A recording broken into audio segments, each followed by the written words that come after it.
Joining me now is best-selling author Douglas Murray. Douglas, let's start with Biden's worst nightmare. This is according to the Wall Street Journal. And it's Black and Hispanic voters abandoning him for Trump. The former president is picking up support from minority voters because they did better in his economy.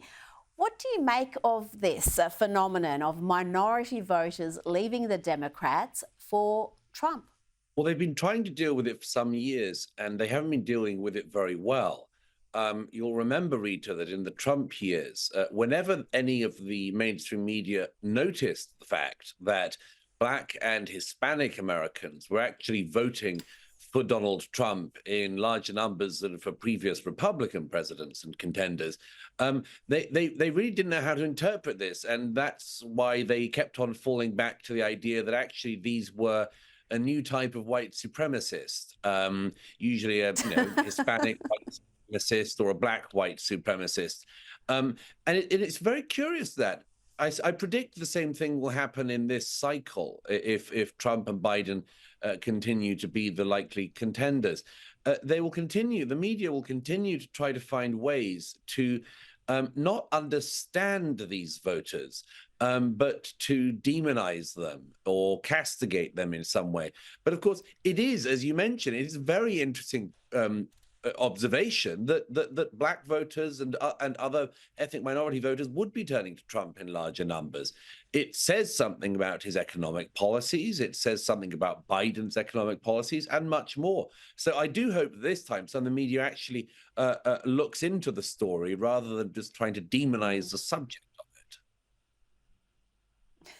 Well, Trump has won substantial gains with non-white voters. This is according to the latest New York Times Siena poll released over the weekend. Hispanic voters now actually favour Trump over Joe Biden by a 6-point margin. I mean, if you said that, I don't know, 10 years ago, even 5 years ago, you would have been called crazy. But I tell you, Douglas, not everyone is coping with this new data. Have a look at this discussion between former NBA star Charles Barkley and CNN's Gayle King. First of all, I'm just going to say this. If I see a black person walking around with Trump mugshot, I'm going to punch him in the face. Charles. No, Gayle. Charles. Gayle. You really can't say that because, A, you don't mean that. Oh, I mean that sincerely. How persuasive is celebrity opinion, celebrity endorsement, or celebrity shaming like we saw there for black voters, female voters and young voters? Is this a factor in the election? No, I mean, celebrity endorsements have been shown to be absolutely no use for many cycles now. Not least by Donald Trump's initial election win in 2016, where all the celebrity class came out against him, and it turned out the celebrity class weren't large enough in number, Rita, to make up for the voters. It's a very, very interesting thing because, of course, the more that people talk that sort of talk, the more that they enjoy ridiculing not just the candidate, but anyone who would vote for him. The more they just sort of expose themselves actually to a different type of political instinct, which is the political instinct of, I'm going to kick at you all. And actually, that instinct, not only can I get the rival, I can kick at all of those people who've been hectoring me and lecturing me from high moral positions for years. I can kick at all of you, and it's going to feel good. So the more that people talk like that and talk down to potential Trump voters, indeed voters of any kind, the more I think they'll realize that they lose the public. I agree 100% there. But then I do look at someone like, I don't know, Taylor Swift, who is so adored. She just toured Australia and the euphoria was insane. And I wonder whether the young voters, the young women who look up to her would just blindly follow her endorsement. Might discuss that closer to the election. I'm interested in your take, Douglas, on this speech on leadership by an United States Air Force Academy Lieutenant Colonel Bree Fram. Have a listen. All too often, I hear leaders talk about providing everyone with dignity and respect like it's an aspirational goal. That's not good enough. Dignity and respect is the bare minimum. It's the floor of where we can be. We must set our sights higher and focus on intentional inclusivity. So for all of you out there, I ask you to set out your symbols of pride, share your pronouns in your email, particularly if you're a person who doesn't think they need to. Initiate difficult conversations about racial and gender barriers, and share a bit of your vulnerability in a way that draws others in.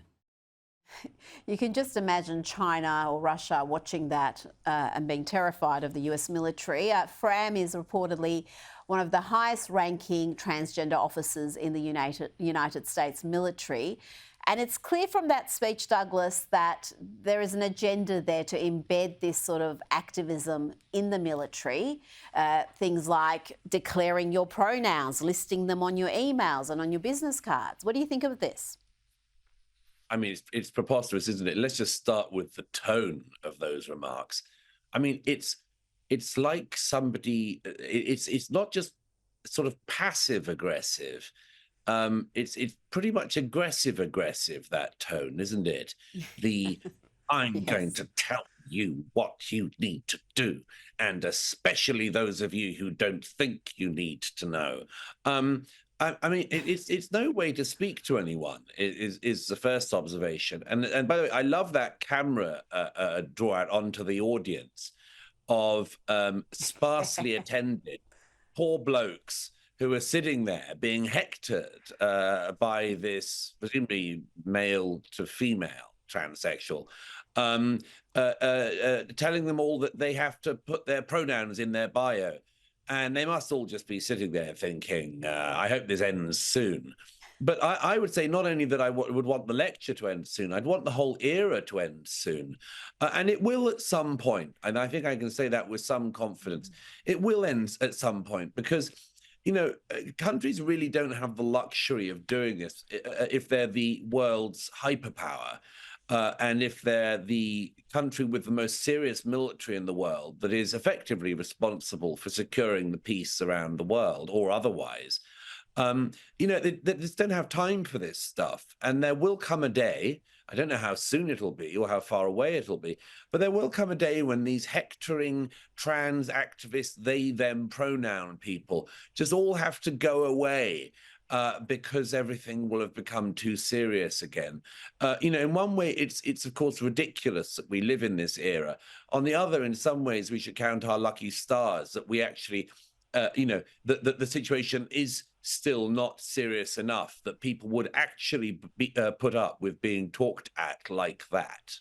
Douglas, we've had Super Tuesday. Nikki Haley has finally backed out of the race. It's, as we expected, Trump v. Biden.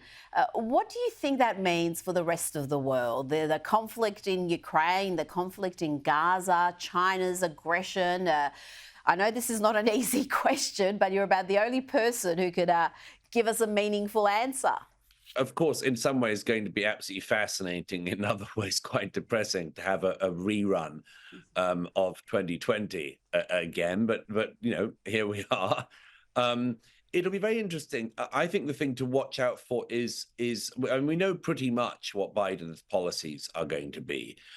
He's been running on them for the last 4 years. We know the sort of direction of travel. I think the interesting thing to watch out will be what Trump says, of course, on the campaign trail. Because whatever people think of him as a candidate, he does actually try to stick to the broad outline of what he's promised in the run, in all of those stadium events and others that he'll be enjoying doing in the months ahead.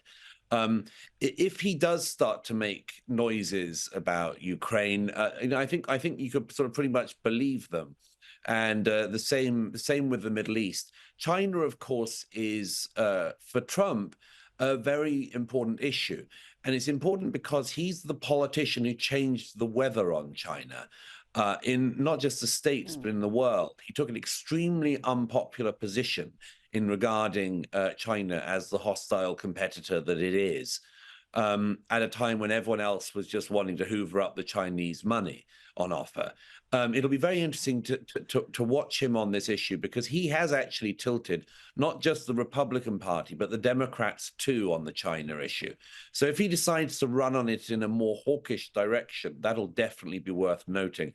Beijing will note it, as will other allies and potential rivals and enemies around the world. Now, before you go, it's clear now that the Republican Party is Trump's party. I think there's little doubt about that. What does that mean for America, and what does that mean for politicians in the UK, perhaps here in Australia, who have ignored their base? I think what's happened with this Trump phenomenon is entirely because of the GOP for so many years saying one thing to win power, and then when they have that power, behaving entirely differently. Yes, I mean, I think that the Trumpification of the Republican Party is obviously, you know, if at a conclusion in a way. The party has done everything it can to try to replace him, and it just hasn't worked. Even him sitting out all the debates just got him a bigger and bigger lead. Every indictment against him gets him a bigger and bigger lead. I think that the challenge for the party is that so many people, and it's the same for conservatives and others abroad who have said critical things about Trump, there has been a rush to say as many negative things about Trump as possible, for lots of reasons, many of them just well-founded, based in people's analysis of his character. On other occasions, as with some conservative politicians abroad, totally futilely, just to sort of insult him and to gain some virtue points with their and his opponents. The problem for them all is that Trump really doesn't forget that sort of stuff. I was speculating last night with some people that I think it's going to be very interesting if he does win, and the polls currently show that he would in a runoff against Biden. It's a big question of how he fills the administration, how he fills positions. It was pretty tough last time after the 2016 win. I think it'll be very tough this time, unless there's some kind of pax in the Republican Party and people who previously badmouthed Trump are allowed back in by him and they agree to serve. It's going to be a very interesting juncture. We've never quite been here before. And I wonder if he's going to remember some of the nasty things politicians around the world have said about him, including members of the Albanese government right here in Australia. We've had senior ministers be very foolish in tweeting things and saying things, mouthing off to appeal to the Twitter base, and I think that's going to come back to haunt them, because he does tend to remember those jibes. Douglas Murray, always a pleasure. Thank you so much for your time this evening. Great pleasure. Thank you.